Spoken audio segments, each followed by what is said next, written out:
Presenting the CW Crew, brought to you by the X Games. Hey everybody, John Foss, CW Twin Cities. I'm talking to Steph Alexander, better known as P.O.S. What's going on? Thanks for being here. Oh yeah, pleasure. And this guy's playing at the X Games, which his show will be Friday, August 2nd at the Armory.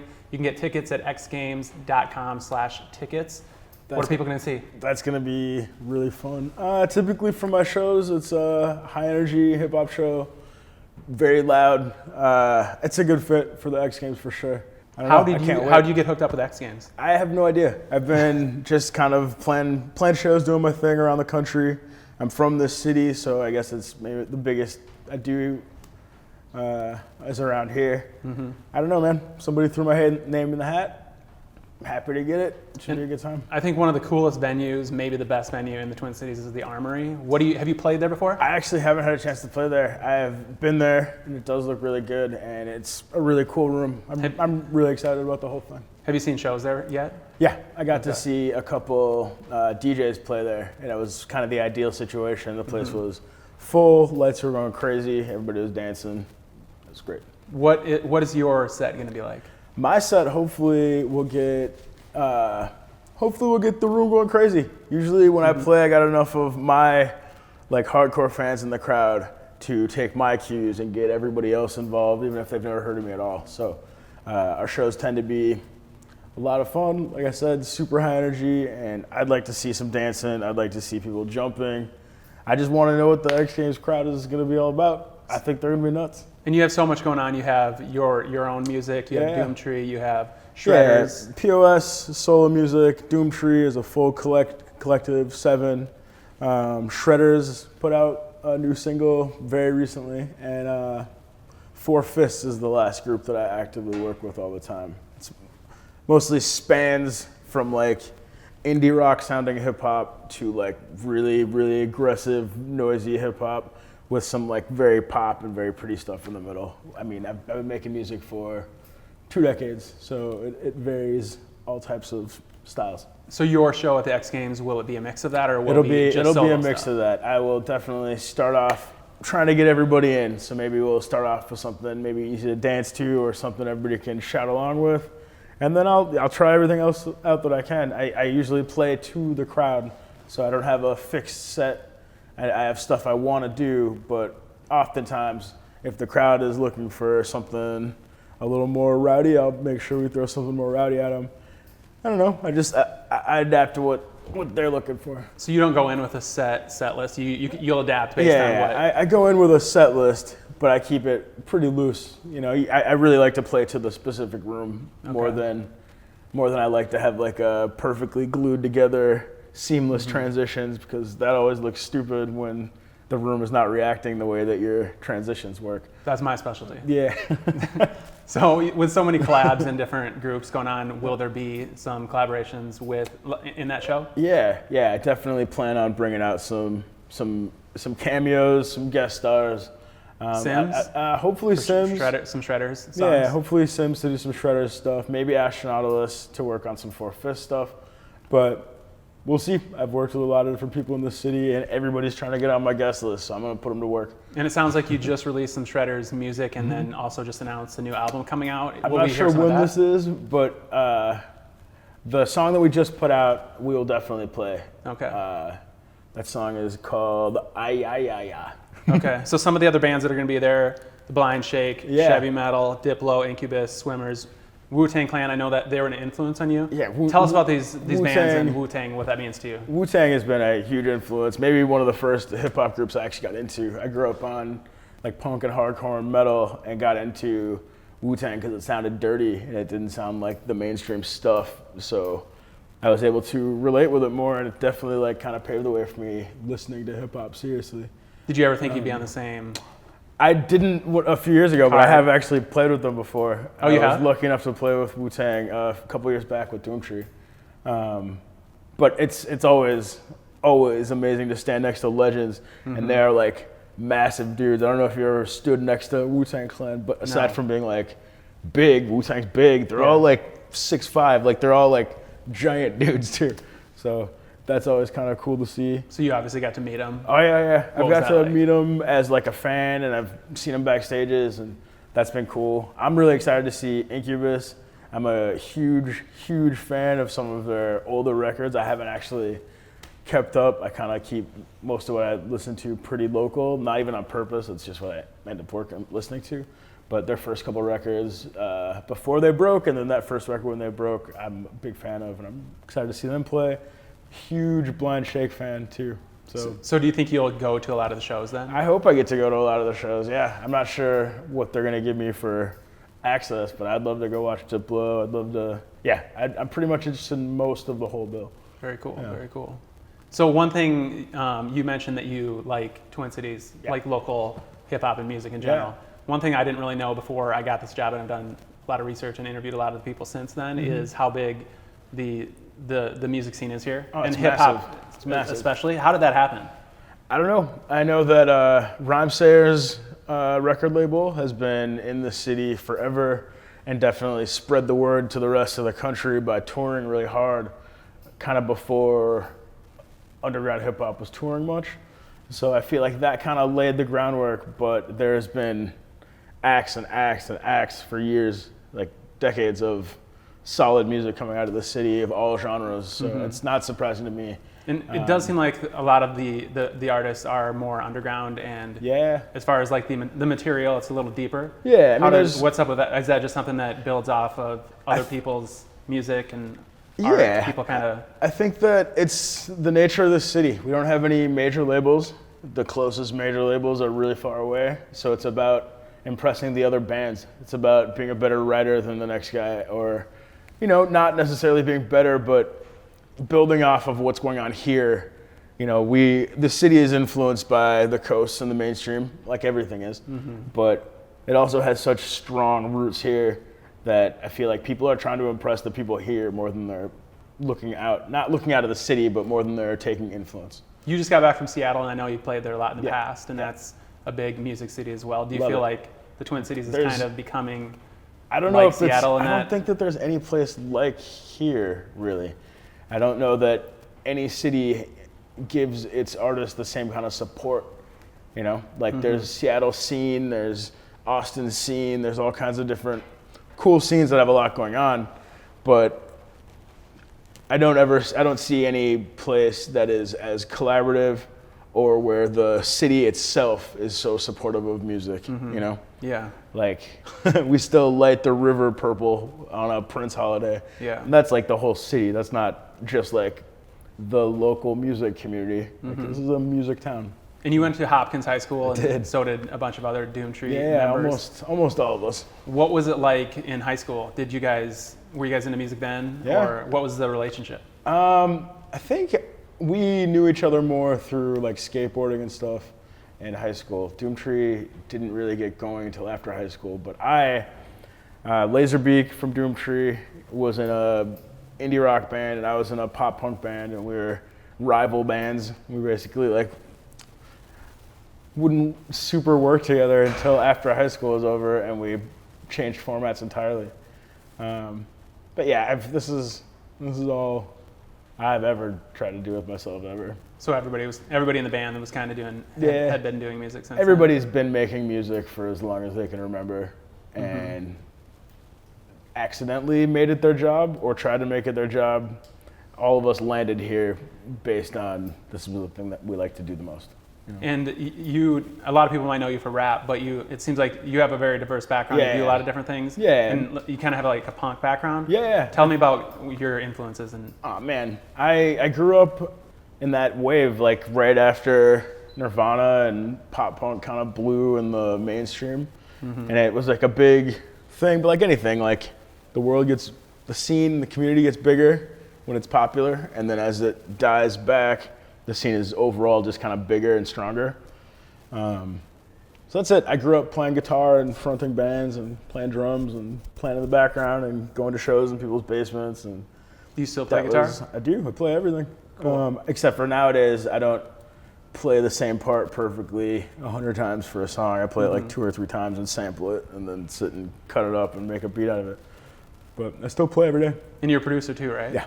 Is that just something you learned along the way of just messing with different instruments? And I was making records and didn't want to pay for beats anymore. I was, spending, me and the guy I was working with at the time were spending like $300 to $700 a beat, which doesn't seem like much these days, but we were like teenagers.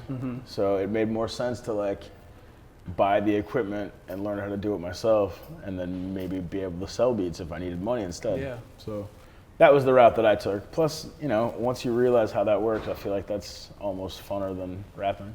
And you're one of the co-founders of Doomtree, but also you have solo albums with Rymesayers. How does that work as far as having record labels or having albums on different record labels? And I saw that when I signed to Rymesayers, Doomtree wasn't really a record label yet. Okay. We were still trying to figure out how to do it. And basically when my contract was up with Rymesayers, that was like an awesome, amazing experience. But by the time that contract was up, we had kind of put our infrastructure together a little bit more at Doomtree, and it just seemed like the right move to make. So the relationship is obviously great, it seems like. Yeah, and they just released the 10-year anniversary for Never Better. Yeah, Never Better. Yeah, it came out 10 years ago. It's crazy. Makes me feel old.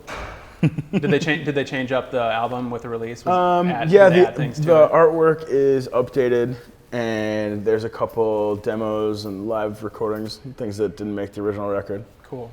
It's a cool limited release. And on top of music, you also have done radio for the Current. Yeah. And P.O.S. is ruining the Current. Yeah. Is that still a thing? Or? It's not still a thing. Okay. You can still look it up on the archives at thecurrent.org. But yeah, I took some time off touring to deal with some health stuff, and they offered me a radio show, and that was actually a really, really, really, really fun thing to do. It was very cool. Harder than I thought. Yeah. But because every episode is strictly themed, and I like really tried to have a completely different hour of music every week, which is just an hour of music takes a lot longer than an hour. Yeah, I bet. Yeah. And you mentioned the health concerns that you had. Yeah. So a kidney transplant. I had a kidney transplant 4 years ago. Everything's tip top. That's a big deal, though. That's a huge deal. Like I went to the dermatologist the other day, or I went to the doctor for a physical. Yeah. So we have to get him for work. Yep. And they're like, you should get that spot checked out by a dermatologist. So in between the two appointments, I thought I was going to die. Of course, just freaking out constantly. What was going through your head? I mean, that had to be. It was mind-blowing. It was really hard, but it's one of those things. Just like a dot, you got to get checked out. It's not a thing you can feel.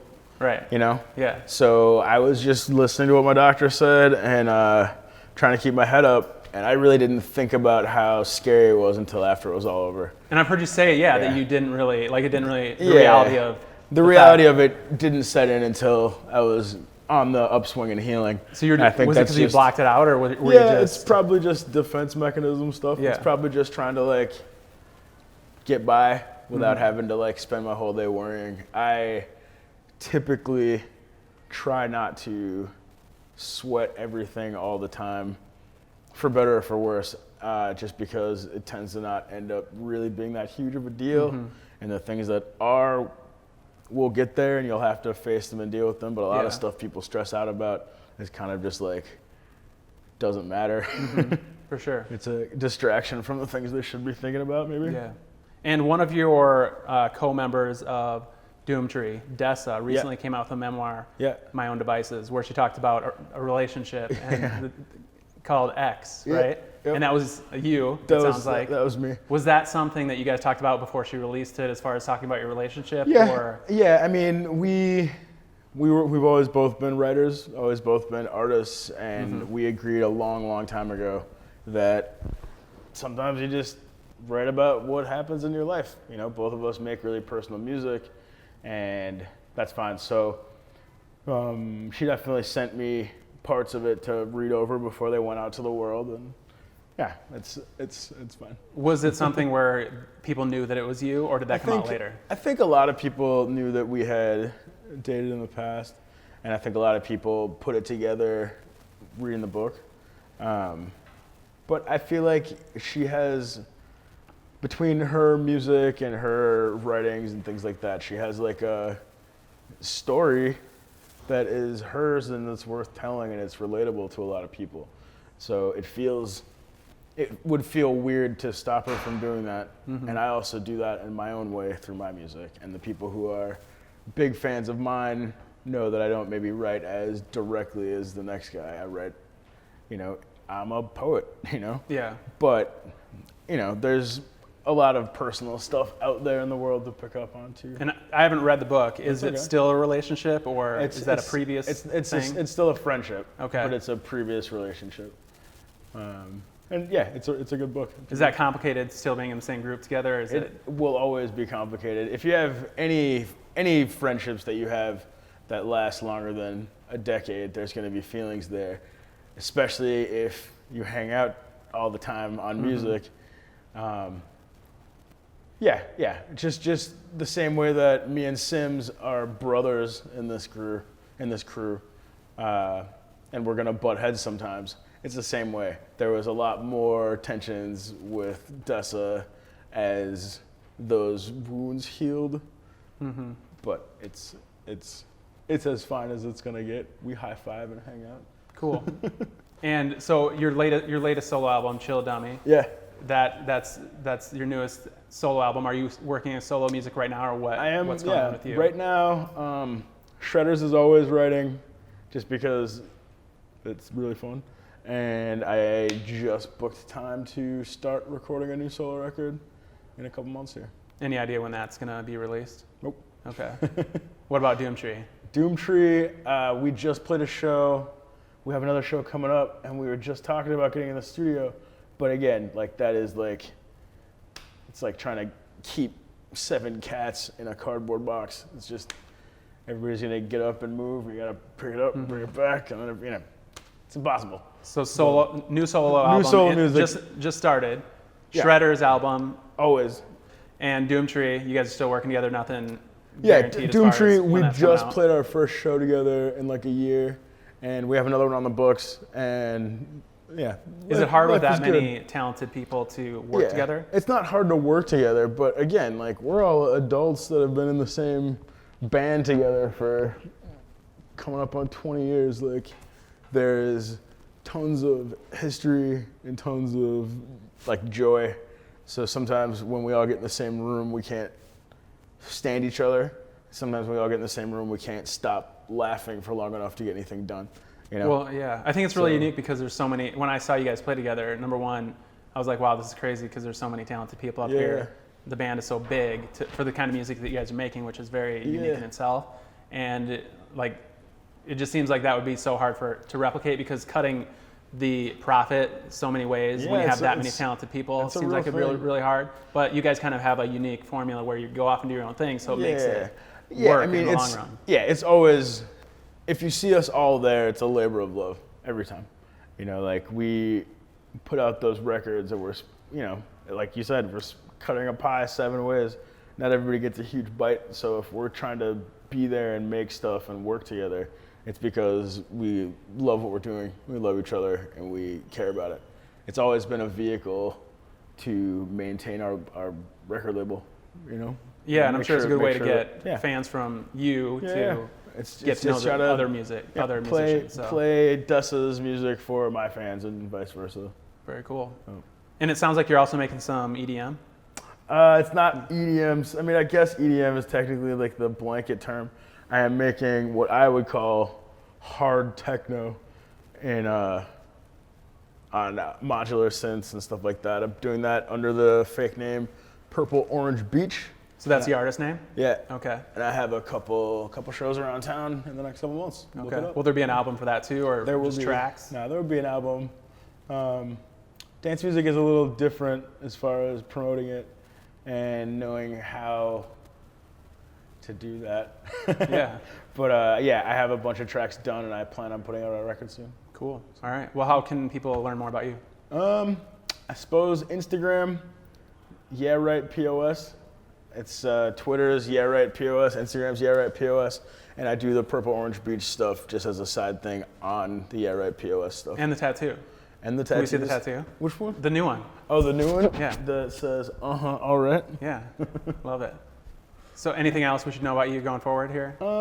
Just stay on Doomtree.net constantly.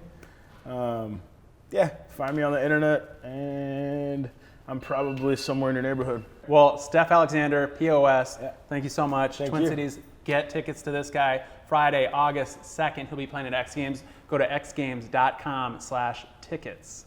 The CW crew on the CW Twin Cities, DJ Bonix, Alexa Score, and John Foss. Like, follow, subscribe to, and love the CW crew.